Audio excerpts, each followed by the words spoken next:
Hi மக்களே, எல்லாருக்கும் விநாயகர் சதுர்த்தி நல்வாழ்த்துக்கள். அம்மா விநாயகரை என் பேரனோடு நான் வரவழைச்சிட்டு அவருக்கு அலங்காரம் பண்ண ஆரம்பிச்சிட்டேன். எங்கள் வீட்டில் இந்த முறை 5 விநாயகர். இந்த விநாயகர் கூடவே எனக்கு அன்பளிப்பாக வந்தவங்களும் இருக்காங்க. அவங்களெல்லாம் வச்சு நான் அலங்காரம் பண்ணிட்டேன். இப்போது மஞ்சள் விநாயகரையும் பிடிக்கணும். மஞ்சள் விநாயகரை பிடிச்சி வைக்கணும். விநாயகர் வந்த உடனே அவங்க மேலே சந்தனம் தெளித்து குங்குமம் போட்டு வச்சு அவங்களுக்கு அலங்காரம் ஸ்டார்ட் பண்ணிட்டேன். மஞ்சள் விநாயகரும் பிடிக்க ஆரம்பித்தாச்சு. அவரை அழகாக உருட்டி எப்பொழுதும் சாதாரணமாக மஞ்சள் விநாயகர் செய்வோம் இல்லையா, அப்படி செய்யும் போது 2 பக்கம் கட்டை விரலில் 2 காது மாதிரி அமுக்கி முன்னாடி கொஞ்சம் எடுத்தோம்னா அந்த முகம் அழகாக வந்துடுவார் விநாயகர். ரொம்ப அழகாக இருக்கார் பாருங்கள். விநாயகர் எல்லாருக்கும் முழு முதற் கடவுள்.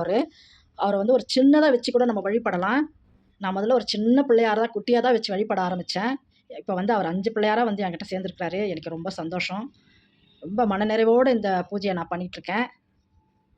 எத்தனை விநாயகர் வச்சாலும் மஞ்சள் விநாயகர் வைக்கிறது ரொம்ப முக்கியம். அது ரொம்பவும் நல்லது, வீட்டுக்கும் நல்லதுன்னு சொல்லுவாங்க.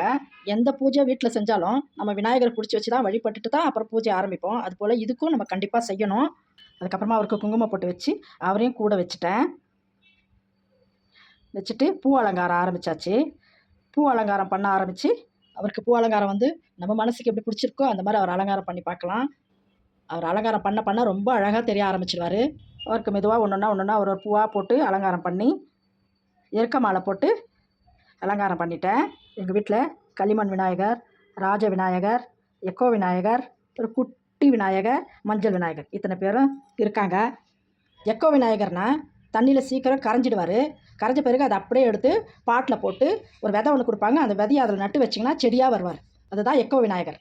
அதுக்கப்புறமா 2 பக்கமும் வாழை மரம் வச்சாச்சு. அதுக்கப்புறமா அவருக்கு படையல் போடணும் இல்லையா, படையலுக்கு எல்லாத்தையும் தயார் பண்ண ஆரம்பித்தாச்சு. சுண்டல், வெள்ளைக்கடலை சுண்டல், மூக்கடலை சுண்டல், மோதகம், கொழக்கட்டை, மெதுவடை, பருப்பு வடை 2ம் செஞ்சேன். அதுக்கப்புறமா பருப்பியும் செஞ்சு வச்சேன் தேங்காயில். சிம்பிளாக இந்த தேங்காய் பருப்பி எப்படி செய்கிறதுன்றதை நான் வீடியோலாம் அடுத்ததாக போடுறேன். அதுக்கப்புறம் பழங்கள்லாம் வச்சு அவருக்கு நல்லா நைவேத்தியம் பண்ணி பூஜையை ஆரம்பித்தாச்சு. இங்கே பாருங்கள், இவர் தான் எக்கோ விநாயகர். விநாயகர் பூஜை செய்யும் போது மனம் திருப்தியோடு செய்யணும். சதுர்த்தி அன்னைக்கு நம்ம வேண்டுறது கண்டிப்பாக நடக்கும். நிறைய வெற்றிகளை கொண்டு சேர்க்குவார். சாமிக்கு நல்ல கற்பூர ஆரத்தி காட்டி நாங்கள் எல்லோரும் நல்லபடியாக சாமியை கும்பிட்டுட்டோம். எங்கள் வீட்டில் நான் விநாயகர் பூஜை இப்படி தான் நாங்கள் செய்வோம். சிம்பிளாக தான் செய்வோம். அவருக்கு என்ன ஒன்றா படைச்சி நம்ம செய்யலாம். அவருக்கு நிறைய இருக்குது படைக்கிறதுக்கு. என்னால் முடிஞ்சதை அவருக்கு நான் படைச்சிட்டு சாமி கும்பிட்டு முடிச்சிட்டேன். எல்லோரும் சாமி கும்பிட்டு முடித்த உடனே அன்றைக்கி ஃபுல்லாக அவர் இருப்பார். அதுக்கப்புறமா ராத்திரியாக நான் எடுத்து அவர் எங்கள் வீட்டிலே ஒரு அண்டாவில் தண்ணியை ரொப்பி ஃபுல்லாக அவரை 3 முறை அவருடைய நாமத்தை சொல்லி முழுக வச்சுடுவேன். விநாயகர் பெருமானே, எல்லாரும் நல்லா இருக்கணும், எல்லாரும் எல்லா நலமும் பெறணும்னு வேண்டிக்கிட்டு உங்களுக்கும் என்னோடய நன்றியை தெரிவிச்சுக்கிறேன்.